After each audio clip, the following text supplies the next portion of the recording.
Breaking news, blood test కి సూది అవసరం లేదంటున్న డాక్టర్లు.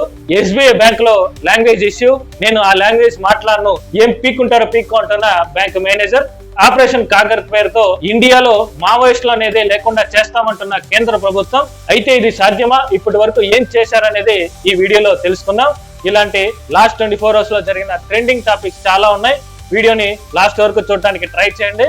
వీడియోలోకి వెళ్లే ముందు ఇంకెవరైనా ఈ ఛానల్ ని సబ్స్క్రైబ్ చేయకపోతే సబ్స్క్రైబ్ చేయండి, లైక్ చేయకపోతే లైక్ చేయండి. లైకులు చాలా ఇంపార్టెంట్. మీరు లైక్ చేస్తే ఇంకాస్త మందికి రీచ్ అవుతుంది. సో అప్పుడు వాళ్ళు ఈ ఇన్ఫర్మేషన్ గురించి తెలుసుకుంటారు. సో ప్లీజ్ ఈ వీడియో ఏ మాత్రం నచ్చినా వెంటనే లైక్ చేయండి. మీరు చేశారు కదా, డన్ డన్.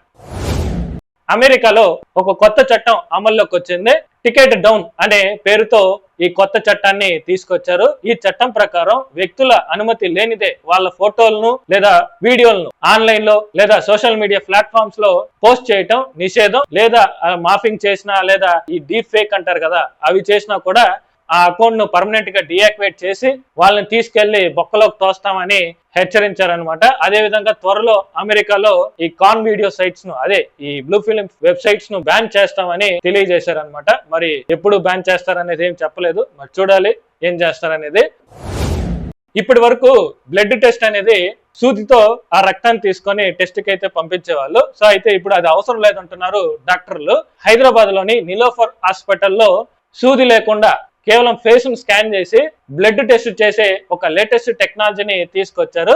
అమృత్ స్వస్థ భారత్ కార్యక్రమంలో భాగంగా క్విట్ వైటల్స్ అనే సంస్థ ఈ పీపీజీ టెక్నాలజీని తీసుకొచ్చింది. ఇందుకే ఇది ఎలా పనిచేస్తుందంటే, ఈ పీపీజీ టెక్నాలజీని మొబైల్ లేదా కంప్యూటర్ గానీ కనెక్ట్ చేస్తే జస్ట్ 30 to 40 seconds లో blood pressure, heart beat, haemoglobin, oxygen levels వంటి హెల్త్ రిపోర్ట్స్ అన్ని 1 minute లో ఇచ్చేస్తుంది అనమాట. ఆ విధంగా ఈ టెక్నాలజీని తీసుకొచ్చారు. సో ఇది మోస్ట్ పిల్లలకి అలాగే సూదంటే భయపడే వాళ్ళకి ఇది బాగా ఉపయోగపడుతుందని డాక్టర్లు తెలియజేశారు. అయితే ఇది ఓన్లీ హైదరాబాద్ లోని నిలోఫర్ హాస్పిటల్ లో మాత్రమే తీసుకొచ్చారు. అక్కడ ట్రయల్స్ చేస్తున్నారు అనమాట. ఇన్ కేస్ అక్కడ అది సక్సెస్ అయితే రాష్ట్ర వ్యాప్తంగా తీసుకొస్తామని క్విట్ వైటల్ సంస్థ తెలియజేసింది.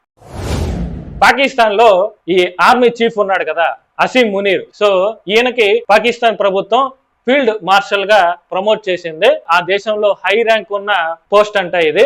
సో అయితే మన వాళ్ళు చాలా ట్రోల్ చేస్తున్నారు అనమాట ఇండియాలో. అసలు వాడు ఏం పీకాడని, యుద్ధం వచ్చినప్పుడు బంకర్ లోకి వెళ్ళి దాక్కున్నాడు, అలాంటి వాళ్ళకి ఇలాంటి పోస్ట్ ఇవ్వటం అవసరమా అని చెప్పి ట్రోల్స్ చేస్తున్నారు అనమాట. నిజానికి చెప్పాలంటే పాకిస్తాన్ లో అంతే, ఆఫీసర్లంతా వాళ్ళు బాగుండాలని కోరుకుంటారే తప్ప ప్రజలు బాగుండాలని కోరుకోరు. సో అందుకే మొన్న బలూచిస్తాన్, ఇప్పుడు కొత్తగా సింధు రాష్ట్రం కూడా మా రాష్ట్రాన్ని సపరేట్ దేశంగా విడదీయండి అని చెప్పి వాళ్ళు పోరాటం అయితే చేస్తున్నారు. సో నిన్న ఈ పోరాటం చాలా ఎక్కువైపోయింది. ఇన్ఫాక్ట్ పోలీసులు వాళ్ళ మీదకి కాల్పులు జరిపారనమాట అక్కడ ప్రజల మీద. సో ఇంకా ప్రజలు ఊరికే ఉంటారో చెప్పండి, వెంటనే పోలీసుల మీదకి వెళ్ళిపోయారు. దూసుకెళ్ళిపోయి చితక్ కొట్టేశారనమాట. కొట్టడం అంటే మామూలు కొట్టడం కాదు, కుక్కను కొట్టినట్టు కొట్టేశారు. అక్కడితో ఆగకుండా పక్కనే ఉన్న ఈ సింధు రాష్ట్ర హోమ్ మినిస్టర్ ఇల్లుని తగలబెట్టేశారనమాట. సో ఆ విధంగా అయితే పోరాటం అయితే చేస్తున్నారు. సో రేపో మాపో పాకిస్తాన్ ఒక 3 భాగాలు విడిపోవడం అయితే గ్యారంటీ అని నేను అనుకుంటున్నాను. మరి చూద్దాం ఏం జరుగుతుంది అనేది. ఆంధ్రప్రదేశ్ కి కుంకి ఏనుగుల్ని తీసుకొచ్చారు. దీనికి సంబంధించి నిన్న డిప్యూటీ సీఎం పవన్ కళ్యాణ్ గారు కర్ణాటక ప్రభుత్వంతో ఒప్పందం చేసుకున్నారు. ఆ ఒప్పందం ప్రకారం ఒక 6 కుంకి ఏనుగుల్ని మన ఆంధ్రప్రదేశ్ కి డెలివరీ చేశారు. అయితే ఈ కుంకి ఏనుగుల్ని ఎందుకు తీసుకొచ్చారు ఇప్పుడు అంటే, మెయిన్ ఈ చిత్తూరు, శ్రీకాకుళం, పార్వతీమాన్యం జిల్లాలలో ఈ అడవిలో ఉన్న వైల్డ్ ఏనుగులు ఉంటాయి కదా, అదే గుంపుగా తిరుగుతూ ఉంటాయి. వాటి ప్రాబ్లమ్స్ ఎక్కువైపోయాయి అనమాట. సో ఆ ప్రాంతంలోకి వచ్చి రైతుల పంటల్ని ఎక్కువగా నాశనం చేస్తున్నాయి. వీటిని నియంత్రించడానికే ఈ కుంకి ఏనుగుల్ని తీసుకొచ్చారు. వీటిని నియంత్రించడం, కట్టడించడంలో ఇవి చాలా ఎక్స్పర్ట్స్ అంట. పైగా వాడితో సంభాషించి వాడితో మాట్లాడి అవి వెనక్కి వెళ్ళిపోయేలా చేస్తాయి. కుదిరితే వాడితో గొడవ పడడానికి కూడా సిద్ధంగా ఉంటాయంట. సో అంత పవర్ ఉంది ఈ కుంకి ఏనుగులకి. అందుకే కర్ణాటకని రిక్వెస్ట్ చేసుకొని మరి ఇక్కడికి డెలివరీ చేసుకున్నారు. ప్రస్తుతం అయితే ఈ కుంకి ఏనుగులు జార్ఖండ్, అస్సాము, తమిళనాడు, కర్ణాటక ఈ 4 రాష్ట్రాల్లో ఈ కుంకి ఏనుగులు ఎక్కువ ఉన్నాయన్నమాట. సో ఇప్పుడు ఆంధ్రప్రదేశ్ కూడా వచ్చాయి. ఇన్ కేసు ఇక్కడ గాన వాటి ప్రొడక్షన్ గాన స్టార్ట్ చేస్తే మన ఆంధ్రప్రదేశ్ లో కూడా ఎక్కువ అవుతాయి అనమాట. అలాగే వాటి బాధ్యతలు కూడా నాదే, నేనే చూసుకుంటాను, వాటికి ఏమైనా అయితే కూడా నన్నే తిట్టండి అని చెప్పి పవన్ కళ్యాణ్ గారు హామీ ఇచ్చారనమాట. సో అందుకే ఆ భరోసాతో కర్ణాటక ప్రభుత్వం ఈ కుంకి ఏనుగుల్ని ఆంధ్రప్రదేశ్ కి అప్పగించింది. గూగుల్ కంపెనీ ఒక కొత్త యాప్ ని లాంచ్ చేసింది. అదే ఏజెంట్ మోడ్. మామూలుగా మనం 2కి హౌస్ ఏజెంట్ మోడ్. మామూలుగా మనం రెంట్కి హౌస్ కావాలన్నా చాలా కష్టపడాల్సి ఉంటుంది. కొన్నిసార్లు ఎన్ని వీధులు దొరికినా రెంట్కి హౌసులు దొరకవు. అంటే ఉంటాయి, కానీ అది ఎక్కడ ఉన్నాయనేది అస్సలు తెలియదు అనమాట. సో ఆ కష్టాన్ని దృష్టిలో పెట్టుకొని జెమినీ ఈ ఏజెంట్ మోడ్ యాప్ ని తీసుకొచ్చింది. సో ఇందులో మనకి కావాల్సిన రిక్వైర్మెంట్స్ అంటే ఇల్లు కావాలి, అది కూడా తక్కువ ధరలో కావాలి, అది కూడా నా చుట్టుపక్కల ఉన్న లొకేషన్స్ లోని ఇల్లు రెంట్ కావాలి అనే విధంగా ప్రాంప్ట్ ఇస్తే మనకి తగినట్టు ఇల్లుల్ని చూపిస్తుంది అనమాట. సో అక్కడ కానీ మనకి ఆ ఇల్లు నచ్చితే వెంటనే అదే యాప్ ని యూజ్ చేసుకొని బుక్ చేసుకోవచ్చు అనమాట. ఆ విధంగా ఈ యాప్ ని అయితే తీసుకొచ్చారు. త్వరలో ఇండియా క్రూడ్ ఆయిల్ ని ఇంపోర్ట్ చేసుకోవటానికి 85,000 కోట్ల పెట్టుబడితో 112 షిప్లను కొత్తగా కొనాలని నిర్ణయించింది.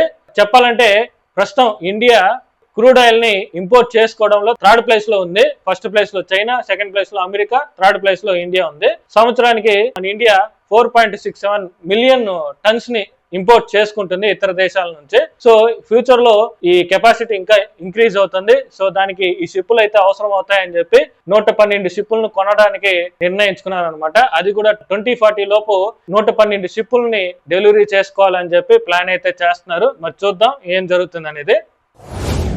కర్ణాటకలో ఒక ఇష్యూ బాగా వైరల్ అవుతుంది.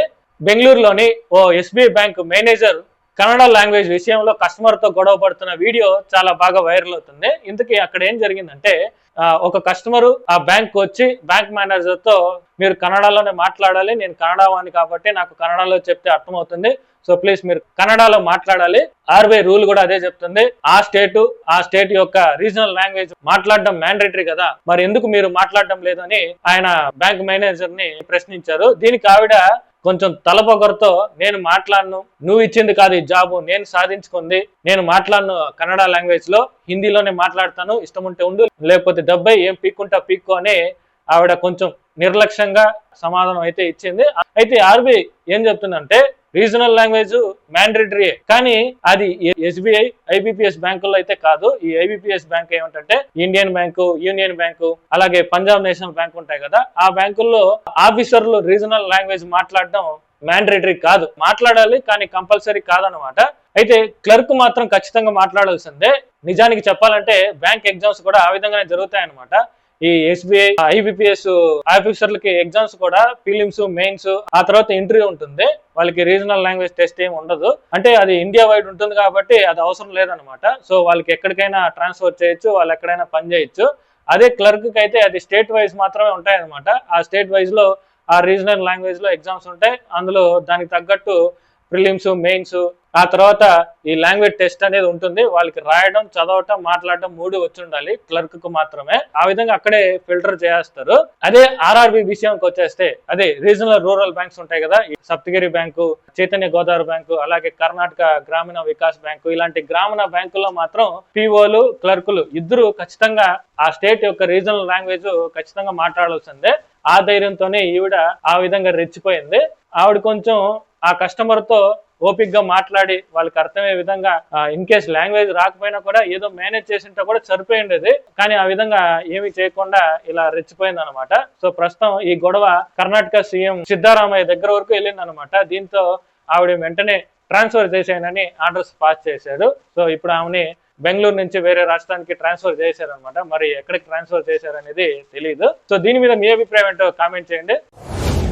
ఆపరేషన్ కాగర్ ఇన్ని రోజులు ఆపరేషన్ సింధూర్ గొడవలో పడి ఈ ఆపరేషన్ గురించి ఎవరు అంతగా మాట్లాడుకోవట్లేదు. నాకు తెలిసి అంతగా ఎవరికి తెలిసి ఉండదేమో. ఇంతకీ ఈ ఆపరేషన్ కాగర్ స్టార్ట్ చేసింది అడవిలో ఉన్న అన్నల కోసం, అక్కల కోసం, అదే మావోయిస్టుల కోసం. సో ఇండియా బార్డర్ల దగ్గర మన ఇండియన్ ఆర్మీ ఉగ్రవాదంతో పోరాడుతుంటే ఇక్కడ ఇంటర్నల్ గా ఇండియాలో మన సిఆర్పిఎఫ్ జవాన్లు అలాగే పోలీసులు ఈ మావోయిస్టులతో పోరాడుతున్నారు.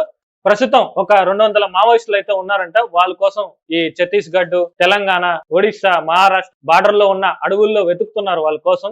ఇప్పటి వరకు ఈ మావోయిస్టుల్లో 27 మంది మరణించారు, 54 మంది అరెస్ట్ అయ్యారు, 84 మంది లొంగిపోయారు. మిగతా వాళ్ళ కోసం వెతుకుతున్నారు అనమాట. ఇంకా క్యూబింగ్ ఆపరేషన్ చేస్తున్నారు. సో ఇది 2026 మార్చి 31 లోపల ఇండియాలో మావోయిస్టులు అనేది లేకుండా చేయాలని చెప్పి టార్గెట్ అయితే పెట్టుకున్నారు. మరి చూడాలి 2026 లోపల ఈ మావోయిస్టులను లేకుండా చేస్తారా లేదా ఆ తర్వాత మళ్ళీ పుట్టుకొస్తారా అనేది చూడాలన్నమాట. మీకేమనిపిస్తుంది ఈ ఆపరేషన్ మీద? ఈ ఆపరేషన్ కాగర్ అనేది కరెక్ట్ అంటారా, రాంగ్ అంటారా అనేది కామెంట్ చేయండి. సో అది వీడియో. లాస్ట్ 24 hours లో జరిగిన ట్రెండింగ్ టాపిక్స్ అయితే ఇవే అనమాట. సో మీకు వీడియో నచ్చినట్టే ఉంది. నచ్చితే వెంటనే లైక్ చేయండి. లైకులు చాలా ఇంపార్టెంట్. మీరు లైక్ చేస్తేనే ఈ వీడియో ఇంకాస్త మందికి రీచ్ అవుతుంది. సో ప్లీజ్ వెంటనే లైక్ చేయండి. అలాగే ప్రీవియస్ వీడియోస్ చూడాలనుకున్నా ఇక్కడ కార్డ్స్ లో ప్లే అవుతున్నాయి, వెళ్ళి వెంటనే చూడండి. నచ్చితే ఒక లైక్ చేయండి. అలాగే ఈ ఇన్ఫర్మేషన్ ఏమాత్రం వర్తి అనిపించినా ఈ ఛానల్ ని సబ్స్క్రైబ్ చేసుకోండి. మరిన్ని ఇన్ఫర్మేటివ్ వీడియోస్ తో మళ్ళీ కలుద్దాం.